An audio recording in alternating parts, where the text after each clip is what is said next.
Dans cette vidéo, on fait le tour des dispositifs constructifs qui permettent de rafraîchir et de réchauffer l'habitat sans électricité.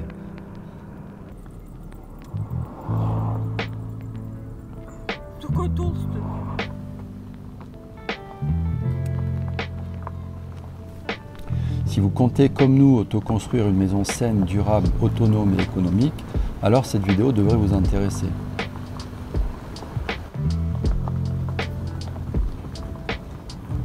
Avec les RT 2012, les coûts des matériaux de construction et des équipements avaient déjà augmenté de plus de 20%. Et avec la nouvelle RT 2020, les nouveaux matériaux et équipements que la norme impose vont encore alourdir la facture d'au moins 10%.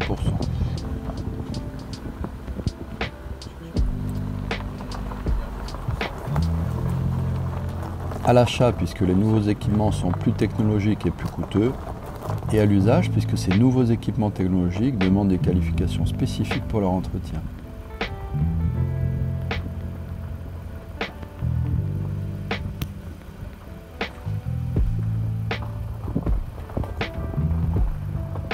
Pour construire une maison saine, durable, autonome et économique aujourd'hui, il vaut mieux donc se tourner vers des dispositifs simples ou naturels.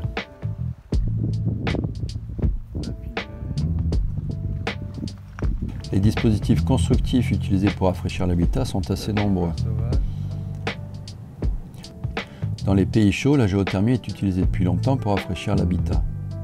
Le passage de conduits dans la terre entre le point de prise d'air et le point d'entrée dans l'habitat permet l'échange de fraîcheur. On appelle ça un échangeur sol-air. Les pays chauds utilisent aussi des tours à vent depuis des siècles pour rafraîchir les habitats. L'air chaud qui se dilate, monte et crée un appel d'air qui crée une ventilation dans l'habitat. C'est l'effet cheminée. De plus, le vent qui traverse la partie haute crée une dépression et crée un appel d'air de l'habitat vers le sommet. Le mouchard à biais est encore fréquemment utilisé dans l'architecture traditionnelle des pays chauds.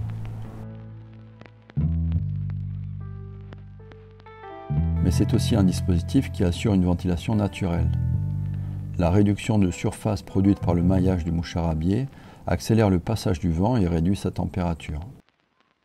L'eau, disposée à proximité en fontaine et en bassin, se charge comme une batterie de fraîcheur et rediffuse progressivement cette fraîcheur dans l'habitat.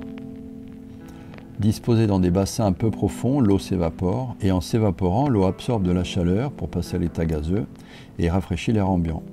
Enfin, toujours beaucoup utilisé dans les pays chauds, le courant d'air est aussi une source de fraîcheur.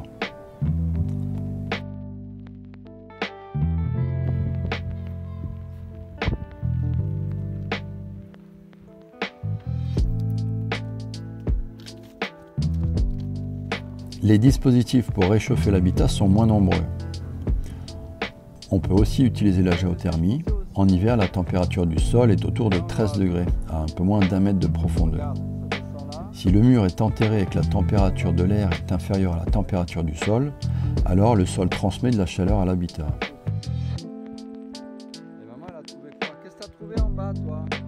L'échangeur air-sol s'appelle aussi puits climatique, puits provençal ou puits canadien.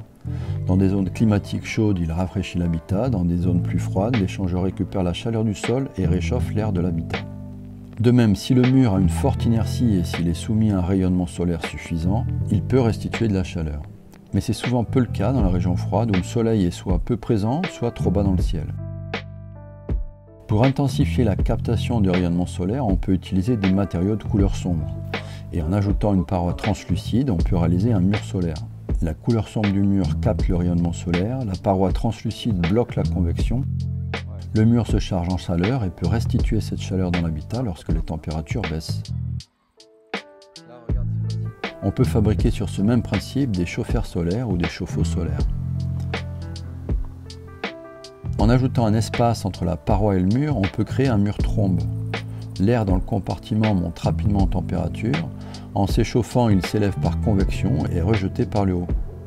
L'air plus frais en bas est aspiré et crée ainsi en plus une ventilation naturelle. Ces principes et dispositifs sont performants uniquement dans le cas d'ensoleillement intense. Mais ces principes et dispositifs ne sont pas suffisants dans les régions froides et certaines régions tempérées. Ils peuvent apporter de la douceur en complément d'une source de chauffage, mais ne peuvent pas chauffer l'habitat à un niveau acceptable pour y vivre confortablement. La source de chauffage la plus performante est le rayonnement. Le feu par exemple. Le poêle de masse qu'on connaît bien ici en Russie accumule la chaleur produite par les flambées de bois dans les briques et restitue cette chaleur tout au long de la journée et de la nuit quand les températures sont plus fraîches. Couplé à un circuit d'eau et à des radiateurs, le poêle peut aussi chauffer des pièces éloignées du foyer ou l'eau chaude sanitaire. Le même poêle peut être aussi utilisé pour la cuisson, comme le poêle suédois par exemple. Si le poêle est utilisé uniquement pour le chauffage d'une pièce, alors il peut être aussi petit que 50 cm par 50 cm. Voilà pour les concepts et dispositifs les plus sains et les plus naturels qui permettent de se passer, ou du moins de limiter sensiblement sa consommation d'électricité. Si vous avez aussi un projet de construction, alors suivez la série parce qu'on va parler ensuite de la conception de l'habitat et plus tard de sa construction.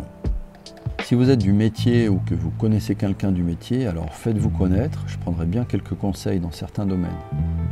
Si vous avez d'autres idées, des suggestions, des commentaires, n'hésitez pas à les partager. On se retrouve dans une prochaine vidéo pour aborder la conception de l'habitat.